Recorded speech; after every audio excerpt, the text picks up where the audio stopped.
الحمد لله نحمده ونستعينه ونستغفره ونؤمن به ونتوكل عليه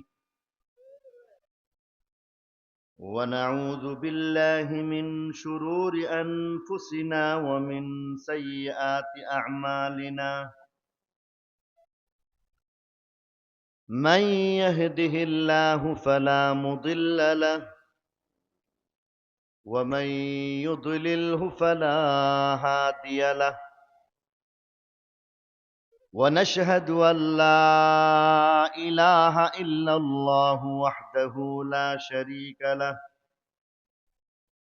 ونشهد أن سيدنا وسندنا ومولانا محمدا عبده ورسوله أما بعد فأعوذ بالله من الشيطان الرجيم بسم الله الرحمن الرحيم إن الذين قالوا ربنا الله ثم استقاموا تتنزل عليهم الملائكة ألا تخافوا ولا تحزنوا وأبشروا بالجنة التي كنتم توعدون نحن أولياؤكم في الحياة الدنيا وفي الآخرة ولكم فيها ما تشتهي أنفسكم ولكم فيها ما تدعون نزلا من غفور رحيم وقال رسول الله صلى الله عليه وسلم قال الله تعالى أعددت لعبادي الصالحين ما لا عين رأت ولا أذن سمعت ولا خطر على قلب بشر وقال رسول الله صلى الله عليه وسلم الكيس من دان نفسه وعمل لما بعد الموت صدق الله مولانا العظيم وصدق رسوله النبي الكريم ونحن على ذلك لمن الشاهدين والشاكرين والحمد لله رب العالمين اللهم رب السماوات وما أظللنا ورب الأرضين وما أقللنا ورب الشياطين وما أضللنا إني أسألك خير هذه القرية وخير ما فيها وخير أهلها وأعوذ بك من شرها وشر ما فيها وشر أهلها اللهم ارزقنا جناها وحببنا إلى أهلها وحبب صالحي أهلها إلينا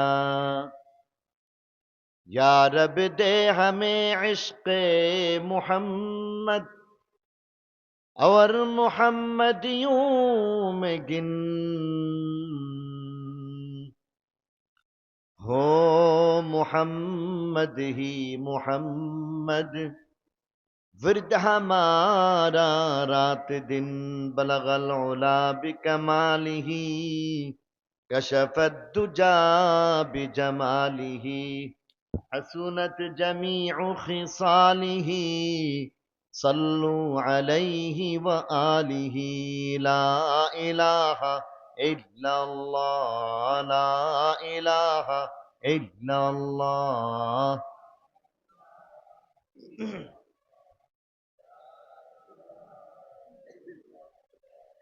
यार रहे यार अब तो मेरा और मैं तेरा यार रहूं। मुझको है फकत तुझसे हो मोहब्बत, खल्क से मैं बेजार रहूं। सब खुशियों को आग लगा दो, गम से तेरे दिल शाद रहे। तुझ पर सब घर बार लुटा दो, खाना दिल आबाद रहे। अब तू रहे बस्ता दम आखिर, विर्द जुबा आई मेरे इला। ला इलाहा इल्लल्लाह, ला इलाहा इल्लल्लाह, ला इलाहा इल्लल्लाहु মুহাম্মাদুর রাসূলুল্লাহ সাল্লাল্লাহু আলাইহি ওয়াসাল্লাম। ঐতিহ্যবাহী রাজেন্দ্রপুর রেল স্টেশন কেন্দ্রীয় জামে মসজিদ এর উদ্যোগে আয়োজিত আজকের এই মহতি মুবারক মাহফিলের জনাব সভাপতি, প্রধান অতিথি, উদ্বোধক, বিশেষ বক্তা, বিশেষ মেহমান, মঞ্চে উপবিষ্ট আছেন পেপসিগেট মাদ্রাসার সম্মানিত মুহতামিম হযরত মাওলানা সাঈদ সাহেব দামাত বারাকাতুহুম, কাপাসিয়া দারুল উলুম মাদ্রাসার সম্মানিত উস্তাদ হযরত মাওলানা আহমদ আলী সাহেব দামাত বারাকাতুহুম, আমার আরেক অত্যন্ত মুহাব্বতের ভাই পারভেজ ভাই সহ মুআজ্জাজ ও মুহতারাম দিগার উলামায়ে কেরাম, মুরব্বিয়ানে ইজাম, বেরাদারান ইসলাম, পর্দার আড়ালের মা ও বোনেরা, আল্লাহ পাকের দয়া আর মেহেরবানি যে আল্লাহ তাআলা আমাকে আপনাকে বরকতময় এক স্থানে, বরকতময় এক মজলিসে, ওলামা তালাবা জাকিরিন শাকিরিনের মজলিসে আসার বসার তৌফিক দিলেন। আল্লাহর শুকরিয়া হিসেবে দিল থেকে সবাই বলি আলহামদুলিল্লাহ। মজলিস বড় নুরানি এক মজলিস, বরকতময় এক স্থান। একদিকে মসজিদ, একদিকে মাদ্রাসা। মসজিদ আল্লাহর ঘর, মাদ্রাসা নবীর বাগান। পৃথিবীর মধ্যে সবচাইতে শ্রেষ্ঠ জায়গা হচ্ছে এই মসজিদ। দুনিয়া এবং আখিরাতের মধ্যে আল্লাহ তাআলা এই মসজিদের একটা অনন্য মর্যাদা দান করেছেন। হাদিস শরীফের মধ্যে আসছে, আকাশের দিকে তাকাইলে তারকা যেইভাবে জ্বলজ্বল করতে দেখা যায়, আসমানের ফেরেশতারা পৃথিবীর দিকে তাকাইলে দেখেন আল্লাহর ঘর এই মসজিদগুলি এমন ভাবে তারকার মতো চমকাইতে থাকে। আসলে তো মসজিদই মুসলমানদের কেন্দ্র। এই মসজিদ থেকেই তো সবকিছু একসময় পরিচালিত হয়েছে।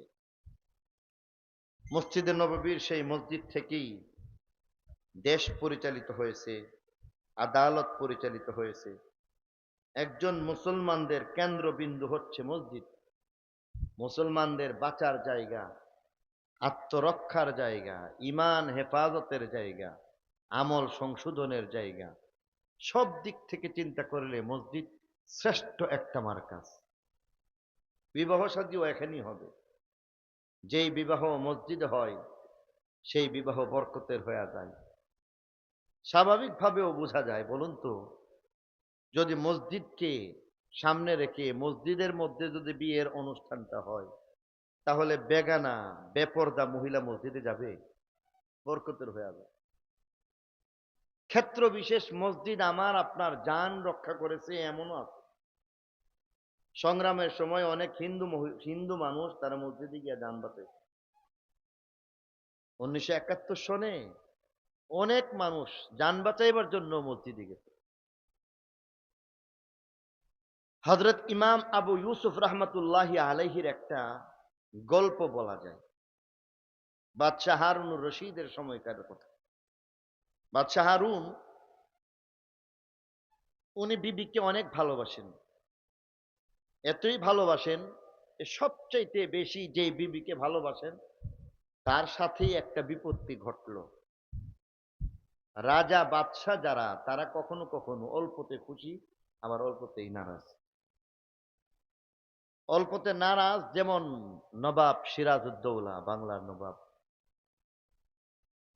কোন একজন বড় মনীষী তিনি বলেছিলেন, নবাব সিরাজউদ্দৌলার পরে দেশপ্রেমিক নেতা বাংলার মানুষ আর পায় নাই।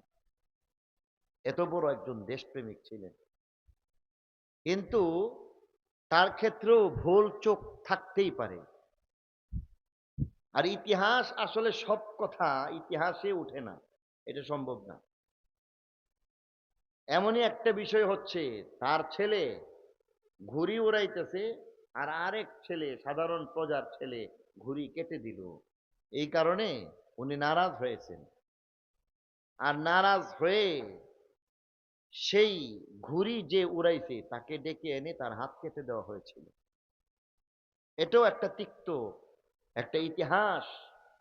ওলামা হাদরাত, আমরা আমাদের মুরব্বীদের কাছে শুনেছি, এমন একজন দেশপ্রেমিক নেতা হওয়ার পরও তার এই পতন, এটা এই জন্যেই যে আল্লাহ জুলমকে কখনই পছন্দ করেনি।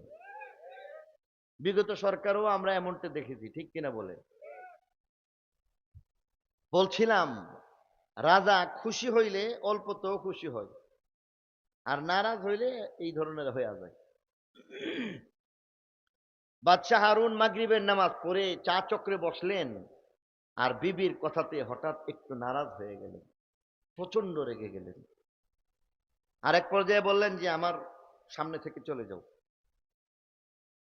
বিবি ভাবতেছিলেন হয়তো রাগ করেছে, একটু পরে ঠিক হয়ে যাবে, কিন্তু তিনি তো এমন ভাবেই বললেন যে দেখো, আমি তোমাকে যা বলছি, ঘর থেকে বের হও। শুধু ঘর না, আমার বাড়ি, এমনকি আমার দেশ ত্যাগ করতে হবে। সূর্য উদয়ের আগে আগে যদি আমার দেশ ত্যাগ করতে না পারো, তাহলে 3 তালাক। নাউজুবিল্লাহ বলেন। তালাক ভালো না খারাপ? নামাজ রোজা, শয়তানে নামাজ রোজা থেকে ফিরে দিছে, শয়তানে তো খুশি না, তালাক দেওয়ায় দিছে বড় খুশি। আর এখানে আমাদের সমস্যা, আগের কাতারে নামাজ পড়ি। কামরুজ্জামান সাহেব না, আপনার কথা বলতেছি, উপরে আসেন, আসেন উপরে আসেন। শয়তান সবচেয়ে বেশি খুশি হয়ে যায় তালাকের দ্বারা, কারণ এর দ্বারা মানুষকে যত বিপদগামী করা সম্ভব হয়, এটা অন্য কারো দ্বারা সম্ভব হয় না। আর আমাদের সমস্যা হচ্ছে চতুর্মুখী সমস্যা। কখনো কখনো বলতে শোনা যায়, কথার মুখের কথাই তালাক হয় না।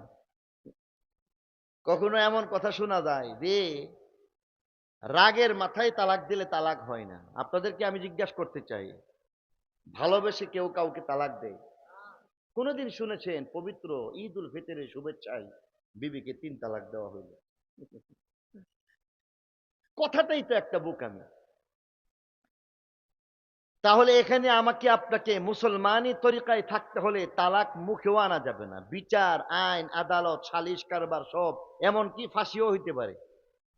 ঠিক কিনা বলেন? এখানে আমরা কে কে রাজি আছি তালাক মুখে আনবো না? রাজি আছেন ইনশাআল্লাহ? আল্লাহ এই হাতগুলিকে কবুল করুক।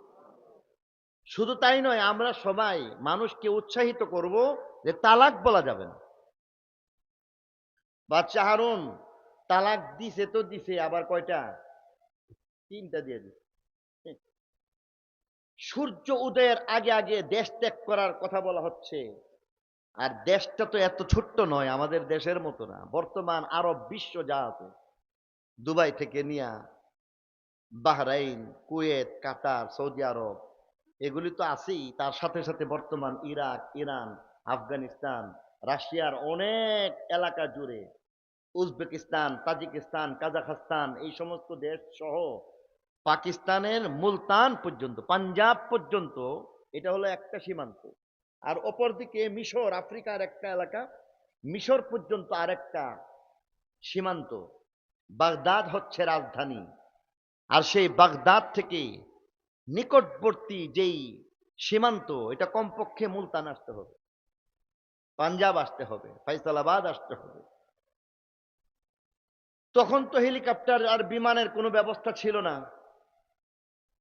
এখন ঈশান নামাজ পড়তে গিয়ে এখন মনে হয়েছে, আহারে কাজটা কি করলাম, 3 তালাক দিয়ে দিলাম।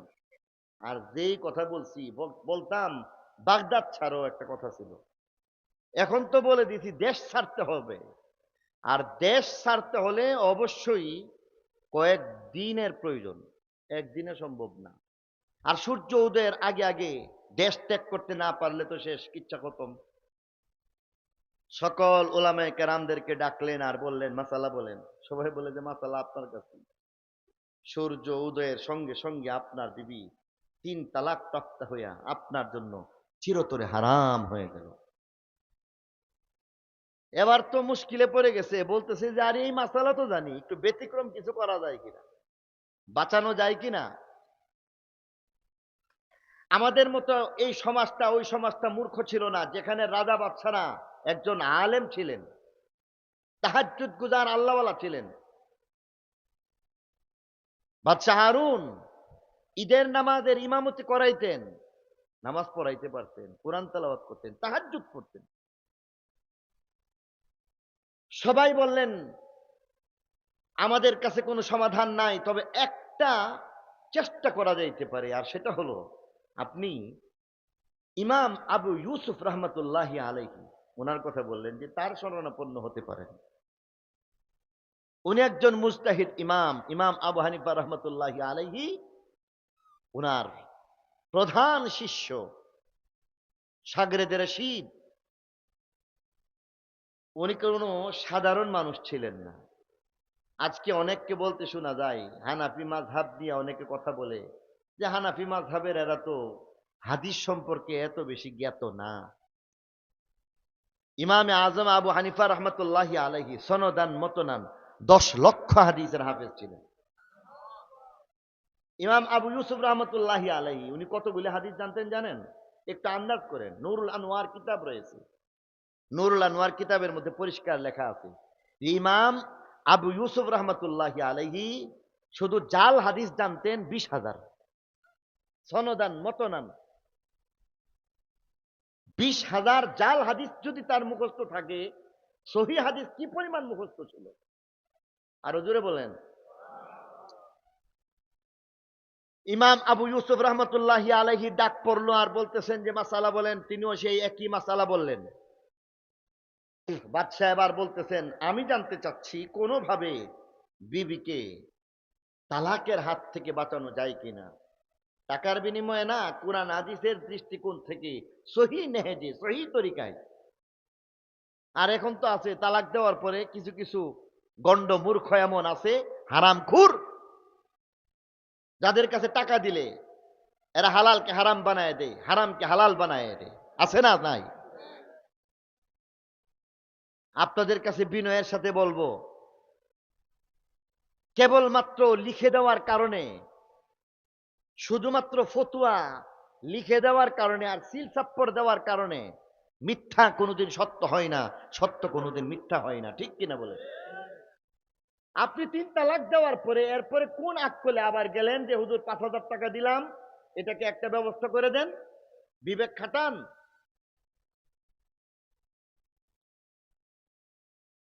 ইমাম আবু ইউসুফ রহমতুল্লাহি আলাইহির শরণাপন্ন হয়ে বলতেছেন কুরআন হাদিসের আলোকে দেখেন কিছু করা যায় কিনা। কোন একটা ব্যবস্থার মাধ্যমে যদি তালাকের হাত থেকে বাঁচানো যেত। তো সাথে সাথে তিনি বললেন যে এমন তো কিছু নাই। আচ্ছা ঠিক আছে, আপনি বাদশা মানুষ, আমি একটু চিন্তা করি। চোখ বন্ধ করলেন আর কোরআন হাদিস নিয়ে গবেষণা শুরু করলেন। একটু পরে চোখ খুললেন, বেশিক্ষণ সময় লাগে নাই। এরপরে তিনি বলতেছেন যে বাদশা সালামত, একটা ব্যবস্থার মাধ্যমে আপনার বিবিকে তালাকের হাত থেকে বাঁচানো যায়। সবাই তো একেবারে নড়াচড়া দিয়ে বসছে, বলে কি একটা ব্যবস্থার মাধ্যমে তালাকের হাত থেকে বাঁচানো যাবে? বাদশাহ, ওলামা হাজরাত সবার মধ্যে একটা নীরবতা, পিনপতন নীরবতা ভেঙ্গে এক পর্যায়ে বাদশাহ বলতেছেন কি সেই ব্যবস্থা? বলতেছেন আপনার বিবিকে বলবেন আল্লাহর ঘর মসজিদে গিয়ে ঘুমায় থাকবে, ফজর নামাজও সেখানে পড়বে, সূর্য উদয়ের পরে সেই ঘর থেকে, আল্লাহর ঘর থেকে বের হয়ে আসবে, তালাক হবে না। সুবহানাল্লাহ বুঝছেন না? অপেক্ষায় আছে সকালবেলা নাস্তার পরে। সুবহানাল্লাহ নাকি? একটু জোরে বলেন সুবহানাল্লাহ। আরো জোরে বলেন সুবহানাল্লাহ। বলেন আলহামদুলিল্লাহ। বলেন আল্লাহু আকবার। কি বলছে? যে মসজিদে গিয়ে ঘুমায় থাকেন। বিবিকে বলেন ঘুমায় থাকবে।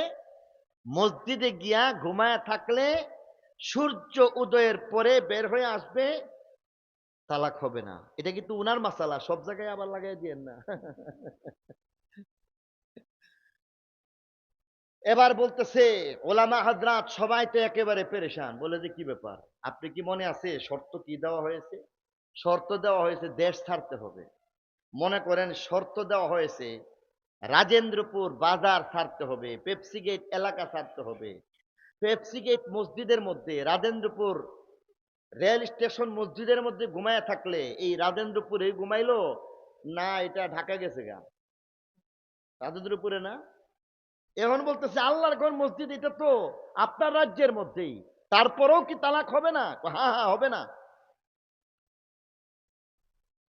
সবাই বললেন যে দলিল আছে। উনি মুস্কি হাসি দিয়া বলতেছেন কোরআনের দলিল আছে, আলহামদুলিল্লাহ কোরআনের দলিল আছে। কোরআনের দলিল কি? এবার বলতেছেন ওয়ান্নাল মাসাজিদা লিল্লাহ ফালা তাদউ মাআল্লাহি আহাদা। ওয়ান্নাল মাসাজিদ, মাসাজিদ বহুবচন, জামা মুনতাহাল জুমু'। ওয়ান্নাল মাসাজিদ, সকল মসজিদের মালিক হচ্ছে সভাপতি সাহেব, সভাপতি। ওয়ান্নাল মাসাজিদা লিল্লাহ, সকল মসজিদের মালিক সেক্রেটারি, সকল মসজিদের মালিক কমিটি, সকল মসজিদের মালিক মুতাওয়াল্লি সাহেব, সকল মসজিদের একমাত্র মালিককে। আরো জোরে বলেন ওয়ান্নাল মাসাজিদা লিল্লাহ। সব সকল মসজিদের একমাত্র মালিক হইতেছে আল্লাহ। যেখানে রাজার রাজত্ব চলে না, যেখানে সভাপতির সভাপতিত্ব চলে না, সেক্রেটারির সেক্রেটারিগিরি চলে না, কমিটির কমিটিগিরি চলে না, সেখানের মধ্যে আল্লাহর একজন প্রতিনিধি, তিনি হইতেছেন ইমাম। ইমামের কথা চলবে শর্ত সাপেক্ষে। ইমাম যখন সত্যিকার আল্লাহর প্রতিনিধিত্ব করবে, ইমাম যখন সত্যিকার আল্লাহর কথা বলবে, তখন একমাত্র ইমামের কথা মসজিদে চলবে, আর কারো না। আর হুজুরে বলেন ঠিক কিনা? আর এখন অবস্থা হয়েছে কি, কমিটির মধ্যে কখনো কখনো অত্যন্ত দুঃখজনক ভাবে দেখতে হচ্ছে আমাদেরকে যে এমন মানুষ যে জীবনও নামাজ পড়ে না, সেও সভাপতি হয়ে যায়। আছে না নাই? মদখোর আপনাদের এলাকাতে আছে কিনা জানি না, আমাদের এলাকাতে মদখোর সভাপতি এমন মসজিদও আছে। সেখানের মধ্যে গিয়া মাতবরি করার জন্য নামাজের সময়ে বলে যে আমি একটু সমস্যা আছে, তোমরা নামাজটা পড়ো, আমি আইতাছি, সভাপতি সাহেব। আর মাতবরি করার সময় সবার আগে আগে ইমামের পিছনে মুয়াজ্জিনের দিকে খেয়াল করে তাদের যে কতটুকু সম্মান, কি ধরনের সম্মান দেওয়া দরকার, এটা পর্যন্ত ন্যূনতম খেয়াল করে না। ইমাম সাহেবকে মনে করে যে উনি আমাদের ইমাম সাহেব, আর উনি মৌলবী মানুষ, উনার কথা কি সব শুনতে হবে এমন তো কোনো কথা না। ইমামকে পিছন দিয়ে বসে থাকে, আর বড় চেয়ারের মধ্যে তিনি বসার চেষ্টা করে মসজিদের মধ্যে গিয়ে অযাচিত ভাবে যেই কোনো ধরনের হস্তক্ষেপ করার চেষ্টা করে। ওলামা হাজরাত, মুয়াজ্জিন এদের দাম নাই, মনে করে যে মুয়াজ্জিন তো মুয়াজ্জিন, আর খাদেম বেচারা কামলা, বেচারা খাদেম, তাকে কামলা মনে করা হচ্ছে। আপনি জানেন না এই ইমামের কদর, আপনি জানেন না সেই মুয়াজ্জিনের কদর, আপনি এই খাদেমের কদর জানেন না, আপনি তার মর্যাদা কিছুই বুঝলেন না। ইমামকে জানেন, মুয়াজ্জিনকে জানেন? আল্লাহ নবী ফরমান আল ইমাম জামিন ওয়াল মুআজ্জিন মু'তামান। ইমাম, ইমামই তো আপনার নামাজটাকে খাড়া রাখছে, না হয়তো আপনার নামাজ হইবার কথা না, বিসমিল্লাহ পড়তে পারেন না তো আপনি, আপনি তো ঠিক মতো সুবহানাল্লাহ শব্দটা উচ্চারণ করতে পারেন না। আপনার নামাজের কি অবস্থা হইতো আপনার যদি ইমাম সাহেব না থাকতেন? মুয়াজ্জিন সাহেবের মর্যাদা আপনি দিচ্ছেন না, খাদেমের মর্যাদা আপনি দিচ্ছেন না। হাসরের ময়দানে যখন আধা হাত উপরে সূর্য, নিচের জমিন তামা, সবাই যখন নফসি নফসি বলতে থাকে, তো আল্লাহ রাব্বুল আলামিনের হাবিব মাহবুব নবী, আমার আপনার নবী, শেষ নবী, শ্রেষ্ঠ নবী, ওনাকে সবাই গিয়ে বলবেন যে হুজুর একটু বলেন, পাস করি আর ফেল করি, আগে পরীক্ষা হয়ে যাবে। হলের মধ্যে অপেক্ষার পালা, এটা তো শেষ হচ্ছে না। আর এই রিমান্ডের মায়ের আধা হাত উপরে সূর্য, নিচের জমিন তামা, আগে হিসাবটা হয়ে যাক। আল্লাহ নবী আবার বলতেছেন, আল্লাহ পাস আর ফেল, জান্নাত আর জাহান্নাম ফাইসালা তো আপনার মাধ্যমে হবে, তার আগে রিমান্ডের মায়ের এটা সহ্য হইতেছে না, হিসাবটা শুরু করে দিন।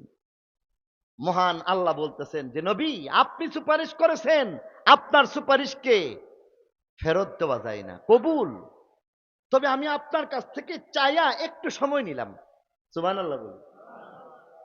মাহবুব নবী, আপনার কাছ থেকে আমি চাইলাম একটু সময় আমাকে দেন, একটু সময় আমি চাই, আমার একটু কাজ বাকি রয়ে গেছে।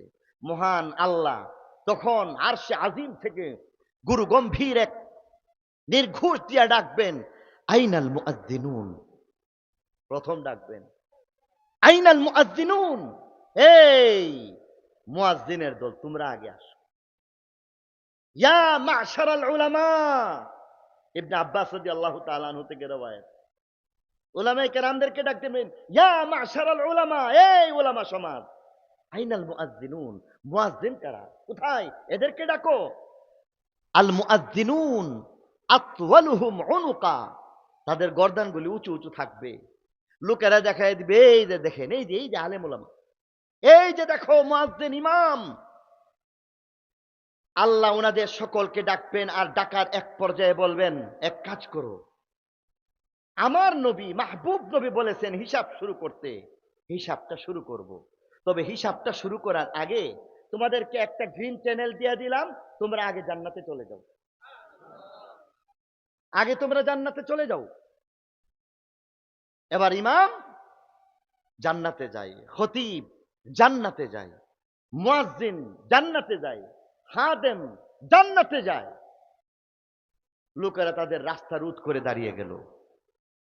এক পর্যায়ে বলতেছে, এরা হিসাব দেয় নাই, এই যে আলেম, এই মৌলবী, সে হিসাব দেয় নাই, তার হিসাব হয় নাই, হিসাব না দিয়া সামনে চলে যাবে, এটা কেমন কথা? আপনাদের পাশেই তো রেল স্টেশন রয়েছে, বলাকা চলে না, এখানে কমোটার চলে না, সিরিয়াল ছাড়া কেউ যদি টিকিট আনতে যায় তখন কি অবস্থা হয়? কথা বলেন না কেন? সবাই খুশি না বেজার?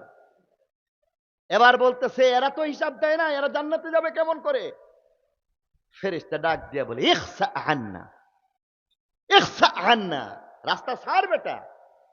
মাথার উপর আধা হাত উপর সূর্য নিয়া, নিচের জমিনকে তামা বানাইয়া, নাফসি নাফসি বলতে বলতে আর কত সময় পার করতে চাস? এরা জান্নাতে না গেলে আল্লাহ হিসাব নিবেন না, এরা জান্নাতে যাবে, তারপরে হিসাব হবে।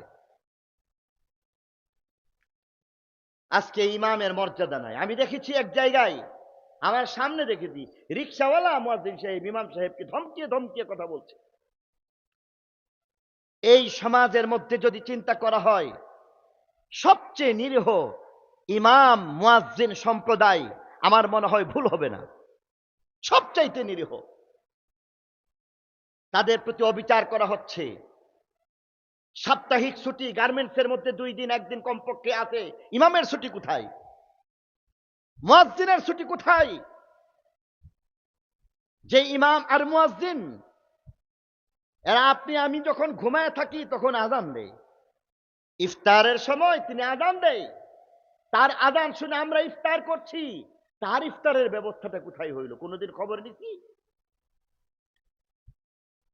আমি আপনি সব সময় যার যার বাড়িতে ঈদ আনন্দ উদযাপনের জন্য হাজার হাজার টাকা খরচ করে বাড়িতে যাওয়ার চেষ্টা করছি, বেচারা ইমাম ঈদের দিন ছুটি নাই, মুয়াজ্জিন সাহেব ঈদের দিন ছুটি নাই, মুয়াজ্জিনের ছুটি নাই, সারা জীবনেও ছুটি নাই। আমি বলতে চাচ্ছি, এই জন্য বেশিরভাগ ক্ষেত্রেই দেখা যায়, যদি কোথাও যায় তো ইমাম সাহেবকে বললে বলেন যে একজনকে দিয়া যান, রিপ্লেস দেয়া যান, বলে কি বলে না? তো আরেকজনকে যদি আমার দেওয়াই লাগে, আমার ছুটি গেল কোথায়? তাহলে তো আমার ছুটি নাই। কথা শোনাইতে কত কথা, বেতন দেওয়া হইতেছে, সুবিধা দেওয়া হইতেছে, অনেক অনেক সুবিধা দেওয়া হইতেছে, দাওয়াত খান, মুফত খান। ও মুসলমান, আপনাদেরকে আমি বলবো, আপনাদের এলাকাতে কামলা আছে? আসেনি? কাজ করে এমন লোক নাই? আচ্ছা, একটা কামলা, ছোট্ট একটা কামলাই, এই কামলাকে আপনারা যদি কাজ করে দৈনিক ডেলি বেসিসে হিসাব করলে দৈনিক কত দেন?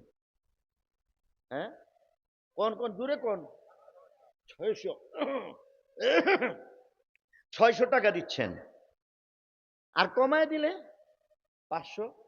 500 টাকার কমে কোন লোক পাওয়া যায়? আপনাদের এই সমাজের মধ্যে 500 টাকার নিচে ধান কাটার কামলা পাওয়া যায়? ধরলাম 500 টাকা। 500 টাকা যদি দৈনিক দেওয়া হচ্ছে, তাহলে মাস শেষে তার বেতন হইল 15,000। ঠিক কিনা বলেন? আপনি কি আপনার ইমামকে 15,000 টাকা বেতন দিচ্ছেন? আপনি কি আপনার মুয়াজ্জিনকে 15,000, আপনি কি আপনার যে খাদেম আছে তাকে 15,000 দিচ্ছেন? ইমামের ইহসান মেনে নিন, আল্লাহ শুকরিয়া আদায় করুন। কামলার বেতন দিচ্ছেন না, আবার তার ব্যাপারে জেনতেন কথাবার্তা বলতেছেন। আল্লাহর আদালতে জবাব দেওয়া লাগে, আল্লাহর আদালতে জবাব দেওয়া লাগে। এক কথা থেকে আরেক কথা বলে ফেললাম। বলছিলাম মসজিদ আশ্রয়ের স্থান, বাঁচার জায়গা, মনে আছে? বাদশাহ হারুনকে এবার বললেন, وَأَنَّ الْمَسَاجِدَ لِلَّهِ فَلَا تَدْعُوا مَعَ اللَّهِ أَحَدًا। ইমাম আবু ইউসুফ রাহিমাহুল্লাহ এবার বলে দিলেন, কোরআনের দলিল রয়েছে, আমার কোরআনের মধ্যে আমার আল্লাহ ঘোষণা দিয়ে বলতেছেন, وَأَنَّ الْمَسَاجِدَ لِلَّهِ, মসজিদগুলির একমাত্র মালিক হইতেছে আল্লাহ। রাজার রাজত্ব যেখানে চলে না, মন্ত্রীর মন্ত্রিত্ব যেখানের মধ্যে চলে না, অতএব হে বাদশা হারুন, মসজিদের বাইরে আপনার রাজত্ব, মসজিদের ভিতরে কার রাজত্ব? আরো জোরে বলতে হবে, কার? অতএব আপনার রাজত্ব থেকে, রাজ্য থেকে মসজিদের মধ্যে যখন প্রবেশ করলো, তাহলে বোঝা গেল আল্লাহর রাজত্বের মধ্যে চলে গেল, আপনার রাজত্বকে ছেড়ে সেখানে আশ্রয় নিল। অতএব সূর্য উদয়ের পরে যদি বের হয়ে আসে, আপনার বিবি তালাকের হাত থেকে বেঁচে যাইবে। বলি সুবহানাল্লাহ। এই হচ্ছে মসজিদ। এই মসজিদের বরকতময় স্থানের মধ্যে আমি খুব সংক্ষিপ্ত কিছু কথা বলতে চাই। আরে, বিষয়বস্তু থেকে একটু দূরেই সরে গেলাম, প্রাসঙ্গিক কথা নিয়ে। তেলাওয়াতকৃত আয়াতের মধ্যে আল্লাহ বলতেছেন যে, ইমানদার, 2টা গুণ থাকলে 3টা সুসংবাদ নিয়ে যাও। গুণ কয়টা? একটার নাম ঈমান, দ্বিতীয়টার নাম ইস্তেকামত। একটার নাম হচ্ছে ঈমান, আরেকটার নাম হচ্ছে ইস্তেকামত। ঈমান আর ইস্তেকামত, এই 2 গুণে গুণান্বিত ব্যক্তি যখন ইন্তেকালের সময় হয়ে যায়, মৃত্যুর যখন সময় হয়ে যায়, জান কবজা করার আগে আগে আসমান থেকে ফেরেশতা নাযিল হইয়া 3টা সুসংবাদ দেয়। আল্লাহ বলেন, ইন্নাল্লাযীনা ক্বালু রাব্বুনাল্লাহ সুম্মা ইসতাকামু তাতানাজ্জালু আলাইহিমুল মালায়েকা আল্লা তাখাফু ওয়া লা তাহজানু ওয়া আবশিরু বিল জান্নাতিল্লাতী কুনতুম তুআদুন। আমার আল্লাহ বলেন, ইন্নাল্লাযীনা ক্বালু রাব্বুনাল্লাহ, 1 নম্বর গুণ, তার মধ্যে ঈমান চলে আসবে। তার ঈমান হবে এমন, আল্লাহ আমার রব, আল্লাহ আমার সব। সুবহানাল্লাহ। আমার সব কিছুর মালিক কে? লা ইলাহা ইল্লাল্লাহ, আল্লাহ ছাড়া আর কোনো মাবুদ নাই। লা ইলাহা ইল্লাল্লাহ, হায়াতের মালিক আল্লাহ, মৌতের মালিক আল্লাহ। লা ইলাহা ইল্লাল্লাহ, ইজ্জতের মালিক আল্লাহ, জিল্লতের মালিক আল্লাহ। লা ইলাহা ইল্লাল্লাহ, রিজিকের মালিক আল্লাহ, সম্মান দেওয়ার একমাত্র মালিক আল্লাহ। লা ইলাহা ইল্লাল্লাহ, সন্তান দেওয়ার একমাত্র মালিক কে? লা ইলাহা ইল্লাল্লাহ, হাদের ও নাদের একমাত্র কে? লা ইলাহা ইল্লাল্লাহ, মুখতারে কুল একমাত্র আল্লাহ। লা ইলাহা ইল্লাল্লাহ, অসুস্থ হইলে সুস্থ করার একমাত্র মালিক আল্লাহ। লা ইলাহা ইল্লাল্লাহ, সেজদার একমাত্র মালিক আল্লাহ।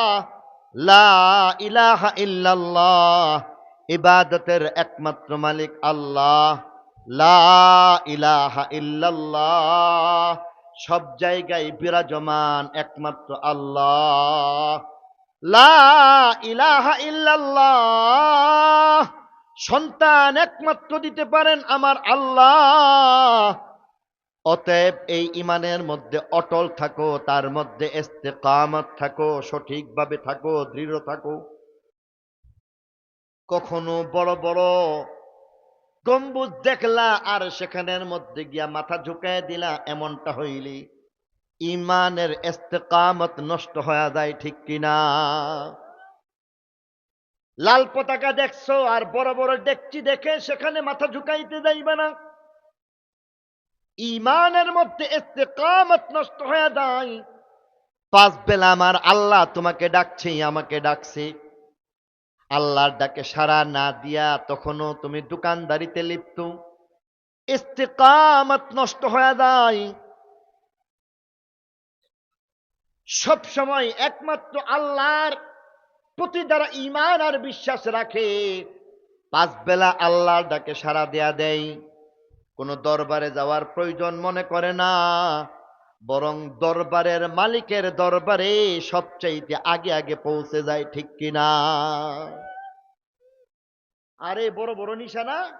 আর দরবারীদের এলাকাতে গেলে কি হয় জানেন? এদের একটা স্লোগান আছে, কি? কুছ লেকে आओगे तू कुछ लेके जाओगे, খালি হাত आओगे तू খালি হাত যাওগে। কিছু নিয়ে আসো। ঢাকার মধ্যে বড় বড় দরবার রয়েছে, ধান গেটের বড় বড় দরবার রয়েছে, আলোকসজ্জায় সজ্জিত বড় দরবার। মতিঝিলের মধ্যে বিরাট গম্বুজওয়ালা স্থূল দেখি একটা দরবার রয়েছে, যেখানের মধ্যে তারা আদব লিখে দিয়েছেন, পীরের দরবারে খালি হাতে যাওয়া যায় না। পরিষ্কার করে লিখে দিয়েছে, পীরের দরবারে যাইবা তার আদব রক্ষা করো, খালি হাতে যাইবা না, কিছু নিয়ে যাও। অর্থাৎ কুছ লেকে आओगे तू कुछ लेके जाओगे, খালি হাত आओगे तू খালি হাত যাওগে। কিছু নিয়ে আসো, কিছু নিতে চাইলে, কিছু পাইতে চাইলে, আর খালি হাতে আসলে খালি হাতে যাও। কিন্তু আমার আল্লাহ বলেন, না না, আমার দরবার তো এমন যার চৌকাঠের মধ্যে সব সময় লেখা থাকে উদউনি আস্তাজিব লাকুম, যেখানে সব সময় লিখে দেওয়া হয়েছে কুল ইয়া ইবাদিয়াল্লাযীনা আসরাফু আলা আনফুসিহিম লা তাকনাতু মির রাহমাতিল্লাহ, যেখানের মধ্যে বলে দেওয়া হয়েছে, লিখে দেওয়া হয়েছে, সব সময় আওয়াজ আসতেছে, हर घड़ी देने को वो तैयार है, जो न मंगे उससे वो बेजार है, बाज आ हर आच हस्ती बाज आ, गर काफिरो गबरो बुतपुरस्ती बाज आ। इधर गहमा दरगह नौमी दीनी सद बार अगर तौबा शिकस्ती बाज आ, सद बार अगर तौबा शिकस्ती बाज आ, ও গুনাহগার বান্দা, বারবার তুমি অঙ্গীকার ভঙ্গ করে আবারও আসতে পারো, তোমার লজ্জা লাগতে পারে, কিন্তু আমার কোনো সমস্যা নাই।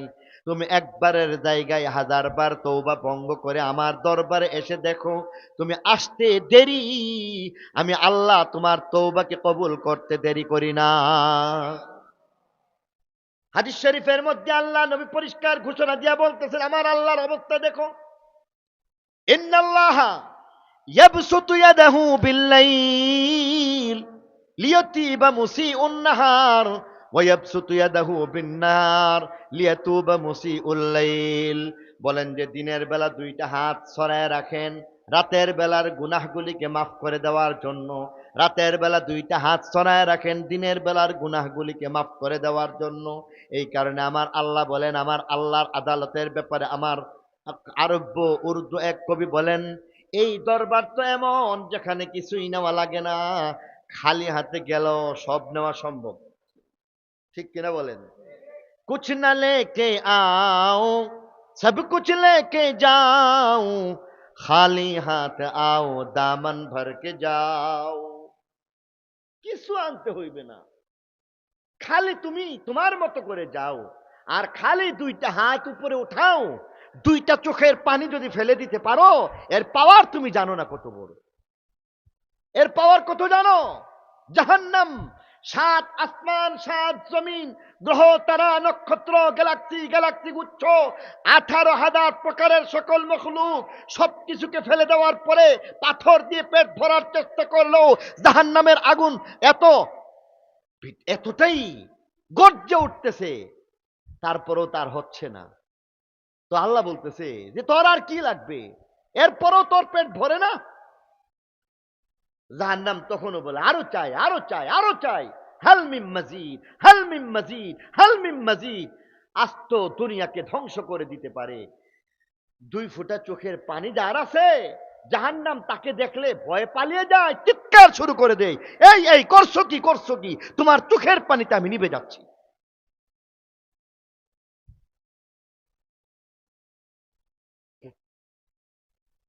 আল্লাহ বলেন, ইন্নাল্লাযীনা ক্বালু রাব্বুনাল্লাহ, 1 নম্বর গুণ তোমার হবে ঈমান। 2 নম্বর গুণ সুম্মাস্তাকামু, তোমার মধ্যে ইস্তেকামত লাগবে, ঈমান থেকে যেন সরে না যাও সেদিকে খেয়াল করো। সুম্মাস্তাকামু, এই 2টা গুণ অর্জন করতে পারলে দেখবা মৃত্যুর সময় তোমার জন্য ফেরেশতা নাযিল হয়ে যায়। তাতানাজ্জালু আলাইহিমুল মালাইকা, ফেরেশতা আসমান থেকে নাযিল হয়, আসমান থেকে ফেরেশতা নাযিল হইয়া 3টা সুসংবাদ দেয়া দেয়। তাতানাজ্জালু আলাইহিমুল মালাইকাতু আল্লা তাখাফু, 1 নম্বর তোমার কোনো ভয় নাই, 2 নম্বর ওয়ালা তাহজানু, পেরেশান হয়ো না, 3 নম্বরে ও আবশিরু বিল জান্নাহ, জান্নাতে সুসংবাদ নিয়ে দাও। প্রশ্ন হইতে পারে ফেরেশতা আবার কেমনে নাজেল হয়? আসলে কোরআন কিতাবের কথা তো বিশ্বাস করি, যদিও বা বিশ্বাস করি, বাস্তবে আমরা দেখতে চাই। তাহলে আসুন, কিতাবের বহুত ঘটনা এবার শুনেছেন, আজকে আপনাদের সামনে বলবো বাস্তব ঘটনা 2টা বলবো, যেখানের মধ্যে সরাসরি আল্লাহর রহমতের ফেরেশতা আসমান থেকে নাজেল হয়ে যায়। আমার নানাজি আল্লামা আব্দুল হাকিম রহমতুল্লাহি আলাইহি, যিনি ছিলেন ঢাকার মধ্যে মুহাদ্দিস সাহেব খ্যাত হযরত মাওলানা হেদায়েতুল্লাহ সাহেব রহমতুল্লাহি আলাইহি, শাইখুল হাদিস আল্লামা আজিজুল হক রাহিমাহুল্লাহ, শাইখুল হাদিস হযরত মাওলানা সাদুল্লাহ সাহেব রহমতুল্লাহি আলাইহি, শাইখুল হাদিস হযরত মাওলানা আব্দুল হাই কালিশিমা রাহিমাহুল্লাহ, উনারা ছিলেন দারুল উলুম দেওবন্দের মধ্যেই একসাথে পড়াশোনা করতেন। তবে শাইখুল হাদিস সাহেব বাংলাদেশে পড়েছেন, দেওবন্দে নয়, অন্যরা দেওবন্দের সাথী। যেখানের মধ্যে দেখা গেছে তিনি কেমন আল্লাহওয়ালা ছিলেন, যখন রাতের অন্ধকারের মধ্যে চলতেন, রাতের অন্ধকারে চলার সময় টর্চ লাইটের কোনো প্রয়োজন হইতো না। বাস্তবে যারা তাকে দেখেছেন এমন মানুষ এখনো জীবন্ত রয়েছে।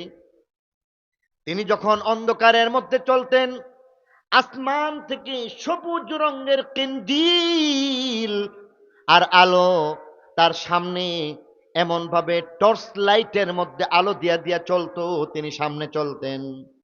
যিনি এমন আল্লাহর ওলি ছিলেন, ব্রাহ্মণবাড়িয়ার নবীনগর এলাকার মধ্যে তিনি সেখানের মধ্যে জোহরের নামাজ আদায় করে সেখানের মধ্যে কাইলুলায় ব্যস্ত শুয়ে আছেন, তখনও ঘুমান নাই। আর উনার ফ্যামিলি বর্তমান কিশোরগঞ্জের ভৈরবের মধ্যে মেঘনা নদীর নৌকার মধ্যে ফ্যামিলি কোথাও বেড়াইতে যাইতেছেন। নিজের ছেলে বর্তমানে তিনি বেঁচে আছেন, মাওলানা হুসাইন আহমদ রহমত দামাত বারাকাতুহুম। ছোট শিশু পিছন দিক থেকে, নৌকার পিছন দিক থেকে পড়ে যায়। নবীনগরে আব্দুল হাকিম রাহিমাহুল্লাহ সেখানের মধ্যে কাইলুলারত অবস্থায় হঠাৎ তিনি দাঁড়ায় গেলেন। সেখান থেকে চিৎকার করে ডাক দিয়া বললেন, হে দেখো মাঝি, আমার ছেলে হুসাইন আহমদ পিছন দিক থেকে পড়ে গেছে, তাকে উঠাও। আওয়াজ শুনে সেখান থেকে মাঝি লাফাইয়া মেঘনার উত্তাল নদীর মধ্যে লাফাইয়া পড়লেন আর ছেলেটাকে উদ্ধার করে। এমন আল্লাহর ওলি ছিলেন হযরত মাওলানা আব্দুল হাকিম সাহেব রহমতুল্লাহ আলাইহি। অসুস্থ, শবে বরাত, ব্রাহ্মণবাড়িয়া জেলা জামে মসজিদ বর্তমানে যেখানে আমি দায়িত্ব পালন করছি, এক সময় আমার আব্বাজি সেখানের খতিব। শবে বরাতের ঈশান নামাজের পরে কিতাবি তালিম শেষে আরো বয়ান চলতেছে, মসজিদ ভর্তি মানুষ। নানাজি অসুস্থ, আমার নানাজি ঘরের মধ্যেই নামাজ আদায় করে তসবিহ তাহলিল আদায় করতেছেন, কালিমে সুম সুবহানাল্লাহি ওয়ালহামদুলিল্লাহ ওয়ালা ইলাহা ইল্লাল্লাহু আল্লাহু আকবার কালিমে সুম পড়তে শুরু করলেন। কালিমে সুম পড়তেছেন আমার আম্মা পার্শ্বের কামরার মধ্যে নামাজ আদায় করতেছেন। হঠাৎ শুনেন হন্তদন্ত হয়ে ডাকছেন আর বলছেন, ক্ষীণশরী, জোর গলায় কথা বলার ক্ষমতা নাই, অসুস্থ, শুয়ে শুয়ে নামাজ পড়েন। ডাক দিয়া বলেন, কেফায়েতুল্লাহর আম্মা তাড়াতাড়ি আসো। সামনে গেলেন আর বললেন, এখনই বলো কেফায়েতুল্লাহর আব্বা যেন আমার সামনে চলে আসে। আমার আম্মা নানাজিকে বললেন, ব্যাপার কি আমার কাছে বলেন। বলেন, না না, তোমাদেরকে বলা যাবে না, এখন আসতে বলো। আমার আম্মা দেখলেন ঘরের মধ্যে কেউ নাই, ভাইয়েরা সবাই মসজিদে। কার মাধ্যমে খবর পৌঁছাবেন? বলেন যে প্রয়োজনে তুমি বোরকা পরে হইল কেফায়েতুল্লাহর আব্বাকে খবর দিয়া আমার সামনে নিয়ে আসো, কারণ আমার হাতে বেশি সময় নাই। আমার আম্মাজি এবার বললেন, কি অবস্থা, কি হইল, একটু যদি বলতেন। বারবার পীড়াপিড়ির এক পর্যায়ে বললেন, শুনো, আসলে তোমরা মহিলা মানুষ, তোমাদের সবর আর ধৈর্য কম, তোমাদের কাছে বলতে চাই নাই, তবে এখন না বলে মনে হয় কাজ হবে না, আমার হাতে তো সময় নাই। একটু আগে মালাকুল মউত হাজির হয়েছি, এই কারণে আমি কেফায়েতুল্লাহর আব্বার কাছে কথাটুকু বলতে চাচ্ছিলাম। আমার আম্মা বলেন, কেমনে? মালাকুল মউত কোত্থেকে কি অবস্থায় আসলো? উত্তরে তিনি বললেন, এই যে দেখো, উত্তর পূর্ব কর্নার থেকে মালাকুল মউত আসলো, এখানে সালাম দিয়ে আমার ঘরে প্রবেশ করলো, অনুমতি নিয়ে আসলো। সারা শরীরের মধ্যে সাদা ধবধবা কাপড়, চমৎকার একটা পাগড়ি পরিহিত অবস্থায় আসলেন। আসার পরে আমাকে সুসংবাদ দিয়া বলতেছেন, চিন্তা করবেন না, আপনার কোনো সমস্যা নাই, সামনের রাস্তা পরিষ্কার, সামনের রাস্তা, আপনার জন্য কোনো সমস্যা হবে না। আর অপেক্ষায় থাকেন, প্রস্তুতি নিয়ে থাকেন, আমি আধা ঘন্টা পরে আপনার সাথে হাজির হইয়া যাইব। আমি আধা ঘন্টা পরে আসতেছি, তবে সামনে পরিষ্কার, সমস্যা নাই, চিন্তা করেন না। ইন্নাল্লাযীনা ক্বালু রাব্বুনা আল্লাহ সুম্মা ইসতাকামু তাতানাজ্জালু আলাইহিমুল মালায়েকা আসমান থেকে ফেরেশতা নাযিল হইয়া সুসংবাদ দিয়া দেয়। দ্বিতীয় আরেকটা ঘটনা, যেই ঘটনার বাস্তব জীবন্ত সাক্ষী এমনকি আমি নিজেও, যেখানের মধ্যে দেখা যায় একটা চিত্র 2010 সনের 8 ফেব্রুয়ারি সোমবার দিন ইশরাকের সময় আমাদের আব্বাজি মুফতি আজম মুফতি নুরুল্লাহ রহমতুল্লাহি আলাইহির ইন্তেকাল হয়ে যায়। তার আগে মাগরিবের নামাজ জামাতের সাথে ঘরের মধ্যে আদায় করলেন। 4 জন ছাত্রকে নিয়ে নামাজ পড়লেন। ছাত্রদেরকে ছুটি দিয়া বললেন, এশার নামাজটা আবার পড়ায়া দিবা, এখন চলে যাও। বসে বসে তসবিহ পড়তেছেন, তসবিহ পাঠ করতেছেন। ঘরের মধ্যে বাতিটা নিভাইয়া, ডিম লাইটটা জ্বালাইয়া, ছোট্ট আলো আধারের মাঝখানে তিনি তসবিহ জপতেছেন, নিজের ওজিফা আদায় করতেছেন। পাশের রুমে আমার আম্মাজিকে হঠাৎ ডাক দিলেন, তাড়াতাড়ি আসো। আমার আম্মাজি সেখানের মধ্যে গেলেন। যাওয়ার পরে এবার তার দিকে তাকাইয়া তাকাইয়া মুস্কি মুস্কি হাসেন আর বলেন, শুনো, ফেরেশতা আসছিল, ফেরেশতা আসছিল। আমার আম্মাজি বলেন, আহারে এটা আবার কোন ফেরেশতা? কারণ এই ফেরেশতা তো আজকে থেকে 30-40 বছর আগে আরো একবার দেখছিলাম। এটা কোন ফেরেশতা? আমার আম্মাজি নিজেকে কন্ট্রোল করে আবার জানতে চাইলেন, কি ব্যাপার, আপনি কি বলেন? বলেন যে ফেরেশতা আসছিল। ঘরের মধ্যে 2টা দরজা, একটা পূর্ব পার্শ্বে একটা পশ্চিম পার্শ্বে। আমার আব্বাজি বলেন, দরজাটা পূর্ব পার্শ্বের দরজার মধ্যে দিয়া প্রবেশ করছে একজন ফেরেশতা। তার সাথে সাথে আসমান থেকে ফেরেশতা নাযিল হইল, ঘরের দরজাটা খুলে গেল, ঘরের মধ্যে প্রবেশ করলো। বাতি বন্ধ থাকার পরে তারা যখন সেখানে প্রবেশ করলো, সঙ্গে সঙ্গে মনে হইতেছে কারেন্ট চলে গিয়া নতুন করে আবার যেন কারেন্ট আসছে আর বাতিটা জ্বলে উঠছে। বলি সুবহানাল্লাহ। এরা আমাকে সুসংবাদ দিয়ে গেছে, এরা আমাকে সুসংবাদ দিয়ে গেছে। এবার বলতেছেন যে দেখো, আমার নাকে তো ঘ্রাণ লাগতেছে, তোমাদের নাকে কি ঘ্রাণ লাগে? আমার আম্মাজি বলতেছেন, কি ব্যাপার, আতর দিয়েছেন? বলে যে দেখো, আমি কোনো আতর দেই নাই, আমার কাছে কোনো আতর নাই, আজকে আমার পকেটেও কোনো আতর নাই, আতর তো আলমারিতে রাখা। দেখো তো আতরের গান অথবা ফুলের গান বলে তোমরা কিছু পাচ্ছ কিনা? আম্মাজি এবার এই গ্রান শুধু পাইছেন এমন না, আমার বড় ছোট একজন বড় আর বাকি 2 জন ছোট, 3 বোনকে ডাকলেন। আর ডাকার পরে তারা ঘরে প্রবেশ করার পরে দেখলেন সেখানের মধ্যে কাঁচা কাঁচা একেবারে তাজা রজনীগন্ধার ফুলের ঘ্রাণে মৌ মৌ করতেছে সেখানের মধ্যে।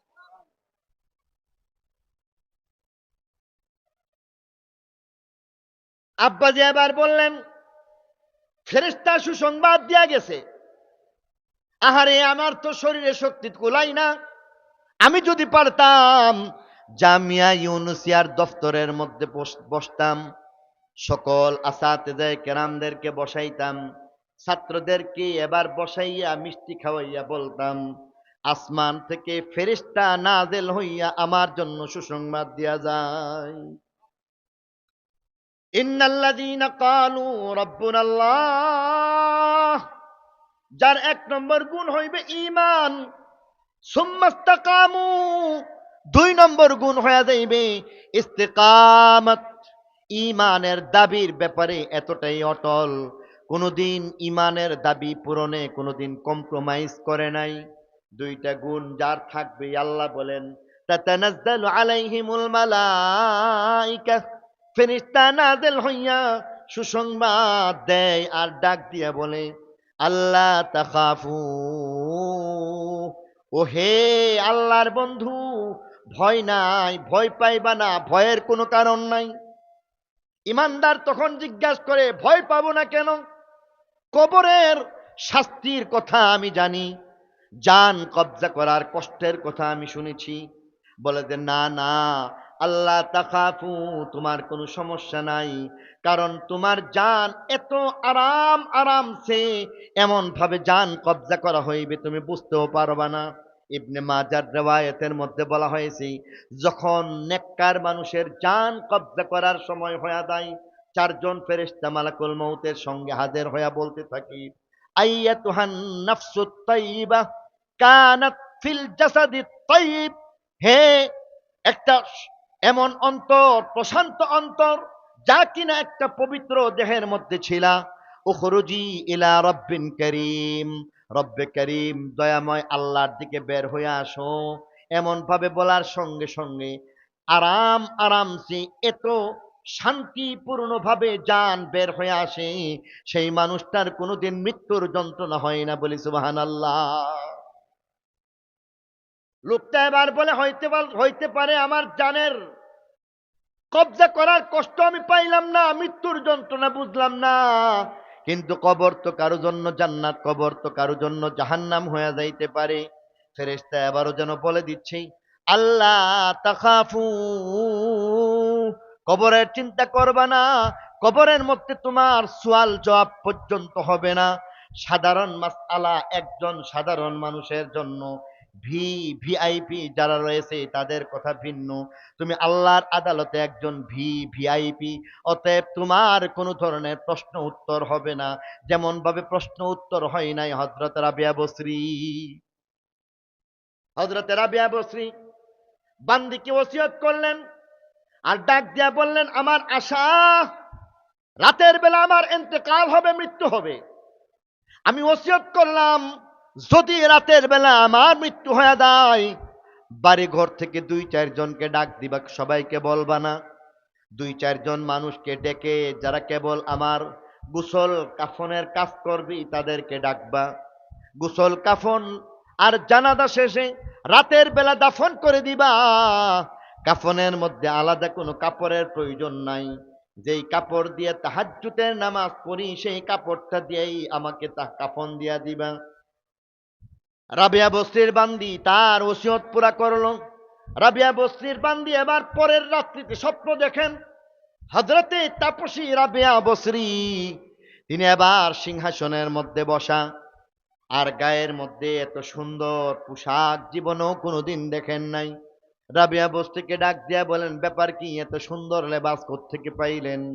রাবিয়া বসরি বলেন, শুনো, আমার আল্লাহ আমার সেই কাফনের পুরান কাপড়টা, যেই কাপড় দিয়া তাহাজ্জুদের নামাজ পড়তাম, আমার আল্লাহ বলছে এটা দিয়ে দাও, এটা আমি তোমার মিজানের পাল্লার মধ্যে দিয়া নেকির ওজন বাড়ায় দিব। মিজানের পাল্লার মধ্যে দিয়া নেকির ওজন বাড়ায় দিব। আর জান্নাতি লিবাস আমার জন্য বরাদ্দ হয়ে গেছে, কবরটা জান্নাত হয়ে গেছে। বান্দি আবার জানতে চাইলেন কবর জান্নাত, এর আগে তো অনেক ফর্মালিটিজ রয়েছে, সওয়াল জবাবের ব্যাপারটা যদি একটু বলতেন। রাবিয়া বসরি মুস্কি মুস্কি হাসি আর বলে, আমারে প্রশ্ন করতে আসছি। একজন এমএ পাস মানুষকে যেমন ভাবে আদর্শ লিপির প্রশ্ন করাটা হাস্যকর, রাবিয়া বসরির সামনে প্রশ্ন যেন এমন হাস্যকর হয়ে গেল। রাবিয়া বসরি এবার বলেন, আমাকে এমন ভাবে প্রশ্ন করেছেন, বলেছেন মার রাব্বুকি, তোমার রব কে? সাথে সাথেই আমি তার দিকে তাকাইলাম, বলিস কি, আরে তুই আমারে কি প্রশ্ন করো?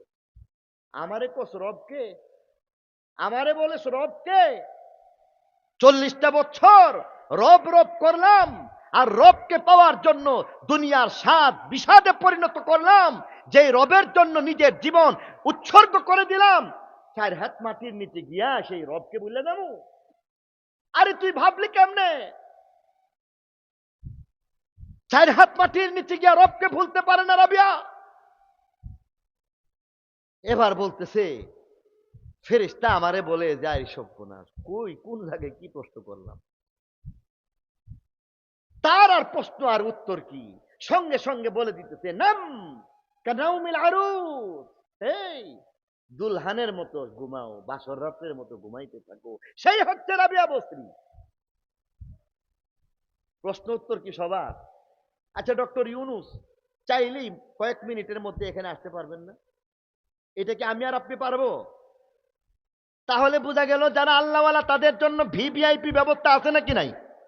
আরো জোরে চিৎকার করে বলবেন, আছে নাকি নাই?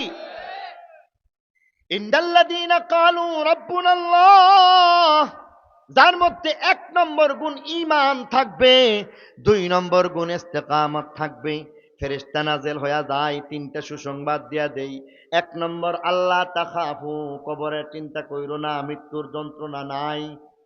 লোকটা এবার বলতেছে, তাহলে বুঝলাম কবর থেকে মুক্তি পাইলাম, শাস্তি পাইলাম না, মৃত্যু যন্ত্রণা আমার হইল না, তবে আমার দুনিয়াতে ছেলে মেয়ে, বিধবা, বধূ, বউ, সংসার, ব্যবসা বাণিজ্য, তাদের কি অবস্থা হয়ে যাইবে। ছেলেটার লেখাপড়া শেষ হয় নাই, মেয়েটাকে বিবাহ দিতে পারি নাই। সঙ্গে সঙ্গে ফেরেশতা এবার সুসংবাদ দিয়া বলতেছে, ওয়ালা তাহজানু, দুনিয়ার জীবনে তোমার বিধবা বিবির চিন্তা করবা না, ছেলে মেয়ের চিন্তা করবা না, ব্যবসার চিন্তা করবা না, দুনিয়ার জিম্মাদার আমি আল্লাহ। তাহলে এখন কি আরেকটা সুসংবাদ নাও, ওয়াবশিরু বিল জান্নাহ, জান্নাতের সুসংবাদ নিয়ে দাও। ওয়াবশিরু বিল জান্নাহ, জান্নাতের সুসংবাদ নিয়ে এবার তুমি সামনের দিকে যাও। এখনো তোমার জান কবজা করা হয় নাই, তারপরও জান্নাতের সুসংবাদ নিয়ে যাও। এবার বলতেছেন, এটা আবার কেমন কথা? ফেরেশতা হয়তো এটা তুমি নিজ থেকে বানায় বানায় বলতে পারো, আবার আমার আল্লাহর পক্ষ থেকে আসল ঘটনাটা কি খুলে বলো। সঙ্গে সঙ্গে আমার আল্লাহ যেন বকরিনাই হাল ঘোষণা দিয়া বলতেছেন, নাহনু আউলিয়াউকুম ফিল হায়াতিদ দুনিয়া ওয়া ফিল আখিরাহ ওয়ালাকুম ফিহা মা তাশতাহি আনফুসুকুম ওয়ালাকুম ফিহা মা তাদউন নুজুলাম মিন গফুরির রহিম। এবার মহান আল্লাহ বলেন, ফেরেশতার কথা না, আমি আল্লাহর কথা। আরো জোরে, নাহনু আউলিয়াউকুম ফিল হায়াতিদ দুনিয়া ওয়া ফিল আখিরাহ। আল্লাহ বলেন, আমি আল্লাহ বলছি, আমি আল্লাহ বলছি, ও আমার বন্ধু, তোমার দুনিয়ার সবকিছুর জিম্মাদার আমি আল্লাহ, কবর হাসর আখিরাতের জিম্মাদার আমি আল্লাহ। ওয়ালাকুম ফিহা মা তাশতাহি আনফুসুকুম, আখিরাতে চোখটা বন্ধ করে কোন রকম ঈমান ইস্তেকামত নিয়ে আসো, তাহলে দেখবা তোমার মন যা চাইবে তাই হয়ে যাইবে। কিছুদিন অধীন থাকো, পরের জীবন স্বাধীন হয়ে যাইবে। আর কিছুদিন যদি স্বাধীনতা ভোগ করার চেষ্টা করো, সারাটা জীবন চিৎকার চেঁচামেচি করো, শেষ করা যাবে না। আর ওইখানে অধীন চলছে, দুনিয়ার জিন্দিগিতে অধীন বলে গান হইল না, নাইস গান যায়ও না, সুদ খায়ও না, ঘুষ খায়ও না, মিথ্যা কথা বলো না, গালিগালাজ করো না, গীবত করবা না, শিকায়ত করবা না, ঝগড়া করবা না। কিছুদিন এই কথাগুলি মান্য চলো, অল্প সময়ের অধীনে থাকার কারণে সারা জীবন তুমি স্বাধীন। সুবহানাল্লাহ বলি। চাই তো সবাই? চাই কি সবাই? আল্লাহ তাআলা আমার আপনার সকলের জন্য এই দুইটা গুণ, ঈমান আর ইস্তেকামত, এটা নসিব করুক, সবাই বলে আমিন। ঈমান ইস্তেকামতের প্রথম দাবি, নামাজ ছাড়া যাবে না। কে কে রাজি আছেন? আল্লাহ এই হাতগুলিকে কবুল আর মঞ্জুর করে নিক, সবাই বলে আমিন। সুবহান রাব্বিকা রব্বিল ইজ্জাতি আম্মা ইয়াসিফুন ওয়া সালামুন আলাল মুরসালিন ওয়ালহামদুলিল্লাহি রাব্বিল আলামিন। আসসালামু আলাইকুম ওয়া রাহমাতুল্লাহি ওয়া বারাকাতুহু। আস্তাগফিরুল্লাহ রাব্বি মিন কুল্লি যামবি ওয়া আতুবু ইলাইহি ওয়া লা হাওলা ওয়া লা কুওয়াতা ইল্লা বিল্লাহিল আলিয়্যিল আযীম। আল্লাহুম্মা আমিন। ربنا ظلمنا أنفسنا وإن لم تغفر لنا وترحمنا لنكونن من الخاسرين رب ارحمهما كما ربياني صغيرا। আয় আল্লাহ পাক পরওয়ারদিগার আলম, গভীর রাত পর্যন্ত কোরআনের কথা বলা হয়েছে, হাদিসের কথা বলা হয়েছে, মুরব্বীরা কথা শুনেছেন, যুবকেরা কথা শুনেছেন, পর্দার অন্তরালে মায়েরা বোনেরা কান পেতে পেতে তোমার মহাব্বতি আল্লাহ কোরআন কিতাবের মহাব্বতে কথাবার্তা শুনলেন। আল্লাহ দয়া করে আজকের এই মাহফিলকে কবুল মঞ্জুর করে নাও। আল্লাহ আমাদেরকে ঈমানে কামেলা নসিব করো, হেদায়েতে কামেলা নসিব করো। আল্লাহ আমাদেরকে ইস্তেকামত দান করো। আল্লাহ ঈমানের দাবি পূরণ করার তৌফিক আমাদের সকলকে দান করো। আল্লাহ যেই সমস্ত ওলামা হাজরাত উপস্থিত হয়েছেন, এলেম আমল আখলাকের মধ্যে বরকত দিয়ে দাও। মাওলায়ে কারীম বুড়া বাবাজিরা যারা কষ্ট করে করে দ্বীনের কথাবার্তা শুনলেন, আল্লাহ তুমি তাদের সকলকে হযরত আবু বকর সিদ্দিকের সঙ্গী বানায় দিও, যুবকদেরকে হযরত হাসান হুসাইনের সঙ্গী বানায় দিও, মা বোনদেরকে আল্লাহ দয়া করে হযরত ফাতেমা খাদিজাতুল কুবরা রাদিয়াল্লাহু আনহু বানায় দিও। মৌলায়ে করিম মেহেরবান খুদা, আজকের মাহফিলকে জরিয়া করে এলাকার মধ্যে হেদায়েতের ফয়সালা করে দাও। মৌলায়ে করিম এই মসজিদ এই মাদ্রাসাকে কবুল মঞ্জুর করে নাও। ইমাম সাহেবান, কমিটির সদস্যরা সহ যারা যারা এখানে নামাজ পড়েন, মুহাব্বত রাখেন, আল্লাহ তুমি তাদেরকে সম্মানিত করে দাও। অভাবগ্রস্তের অভাব দূর করে দাও, ঋণগ্রস্তের ঋণ পরিশোধ করে দাও, বিপদগ্রস্তদেরকে বিপদ থেকে উদ্ধার করো, জাদু টুনা থেকে হেফাজত করো, দুশ্মনের দুশ্মনী থেকে হেফাজত করো, নিন্দুকের নিন্দা, হিংসুকের হিংসা থেকে হেফাজত করো। মাওলায়ে কারীম মেহেরবান খোদা, দয়া করে আমাদের সকলের দিলের জায়েজ মকসুদ গুলিকে পূর্ণ করে দাও। মাওলায়ে কারীম অসুস্থ রোগীদেরকে পূর্ণ সুস্থতা দান করো, মুরব্বীদের হায়াতের মধ্যে বরকত দিয়া দাও, দুরারোগ্য ব্যাধি থেকে হেফাজত করো। প্রতি বছর এই মাহফিল যেন চালায় যাইতে পারে, আল্লাহ দয়া করে এলাকাবাসীকে সেই তৌফিক দিয়ে দাও। বারবার জিয়ারতে হারামাইন শরীফাইন নসিব করো আল্লাহ। অনেকের ছেলে মেয়ে বিবাহ শাদীর উপযুক্ত হয়ে আছেন, সম্মানের সাথে বিয়ে শাদীর ব্যবস্থা করে দাও। মাওলায়ে কারীম, যারা কাজকর্মের জন্য তালাশ করতেছে, আল্লাহ হালাল রিজিকের জন্য কাজের ব্যবস্থা করে দাও। যারা বিদেশ যেতে চায়, ভালো ভালো ভিসার ব্যবস্থা করে দাও। মাওলায়ে কারীম, হালাল ব্যবসার মধ্যে, চাষাবাদের মধ্যে বরকত দিয়া দাও। বারবার জিয়ারতে হারামাইন শরীফাইন নসিব করো।